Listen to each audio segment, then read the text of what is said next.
The destruction of ivory, the danger of melanoma, and the debate over voting booth selfies are three of the stories we're covering today. I'm Carl Azus.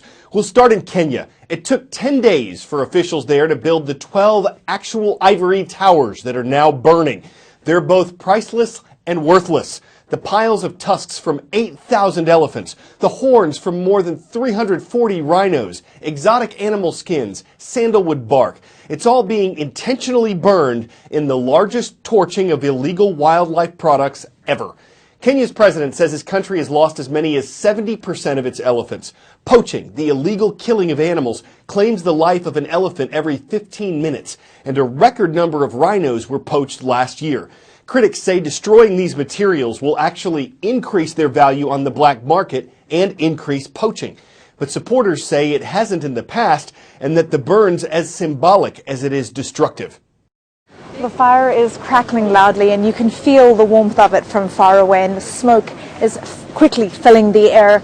In some parts of the world, this would be considered ludicrous. In fact, there's been a lot of controversy surrounding this burn. 105 tons of ivory, 1.35 tons of rhino horn literally going up in smoke. That's an estimated black market value of $172 million.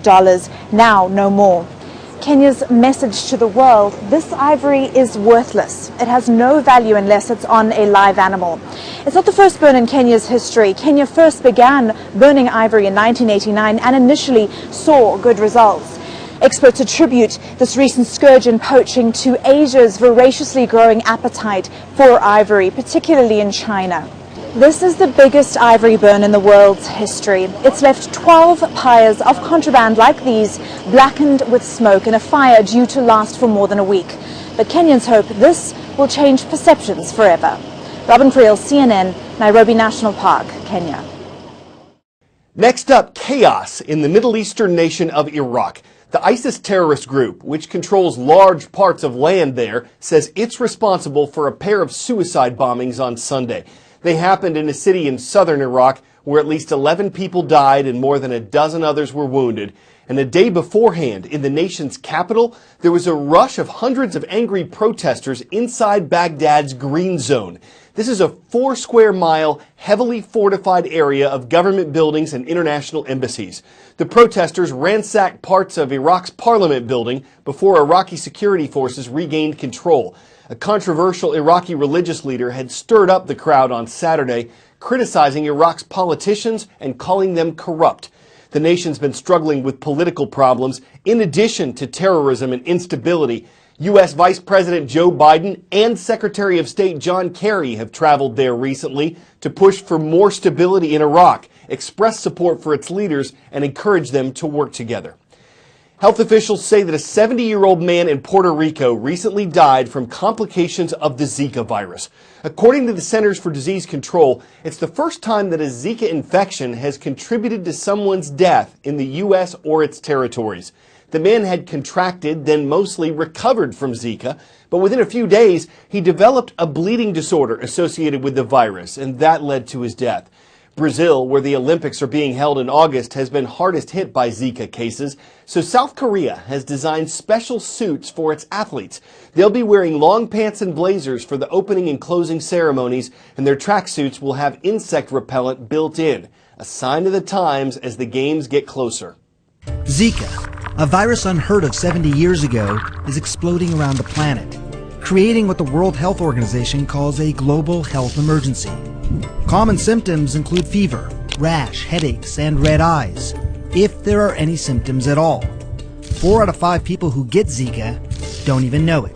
Zika is spread primarily by the female Aedes aegypti mosquito.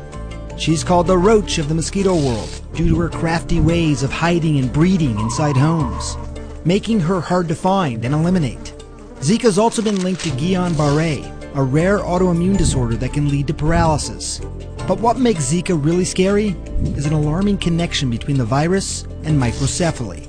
That's a neurological disorder where babies are born with small heads and small brains, with severe developmental issues, even death.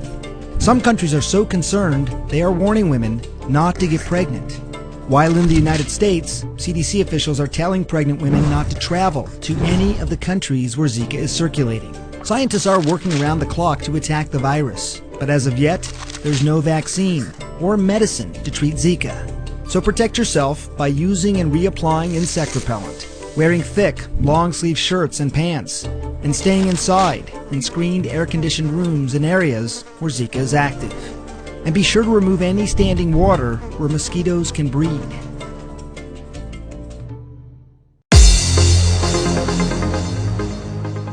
Our producers choose roll call schools from CNNStudentNews.com. Making one request a day without spamming is the way to go.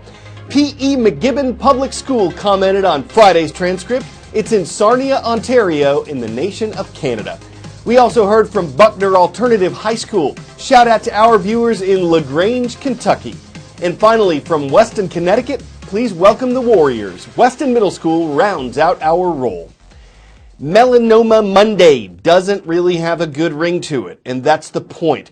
It's the start of Melanoma Skin Cancer Detection and Prevention Month. This is an awareness campaign by the American Academy of Dermatology. It goes on every year at May to get people's attention about skin cancer. The organization says 1 in 5 Americans will develop some form of skin cancer in their lifetime. The event aims to tell people, particularly those who spend time in the sun, what to watch out for. Melanoma is the most dangerous form of skin cancer. A melanoma is a cancer that begins in the skin cells. The face and the neck are common areas for melanomas to appear. For men also, the chest and the back. For women, the legs. Exposure to UV light, such as the sun, causes most melanomas. When melanoma is caught early, it's almost always curable. In fact, when you look at people where melanoma was caught early, 5 years later, 97% of them are still alive. But when melanoma is caught late, it is extremely deadly. When you look at melanomas that are stage 4, that's the most advanced, 5 years later, only 15 to 20% of those people are still alive. Unfortunately, melanoma is particularly likely to spread to the brain. When you look at people with stage 4 melanoma, 60% of those patients will develop brain tumors. There are various treatments for melanoma. It can include surgery, radiation, chemotherapy, and the use of targeted newer cancer drugs. Now, some melanomas can't be prevented, but some can. So the most important thing is to stay out of the sun as much as you can, and if you are in the sun, cover up with clothing or with sunscreen, and certainly don't use tanning beds. The American Cancer Society recommends that you check your body once a month. Look for moles, look for new moles, and also for changes in moles that you already have. Should American voters be allowed to take selfies in the voting booth? Snapchat is now one of a few different groups fighting against bans on ballot box selfies. There's no federal law about this, but most states don't allow voters to show their marked ballots, which indicate whom they voted for. In Pennsylvania and Indiana, you could go to jail for voting booth pictures. In Vermont, you can take selfies but not share them. In Oregon and Wyoming, there are no laws against this. Snapchat says that ballot box selfies are part of free speech and that they're just a way that voters, especially young voters, engage in the political process. Critics say selfies threaten the secret ballot, where your vote is private and free from outside influences. They're also concerned about corrupt political groups paying people to vote and then requiring ballot box selfies as proof. From our Don't Try This at Home or Really Anywhere files, a low-altitude parachuting competition in China. Competitors had about 3 seconds from the time they jumped to do a few stunts like backflips and twists and then open their chutes. Skydivers came from around the world to do this, and waiting for them at the bottom of the gorge below was a floating platform with the bullseye they aimed for.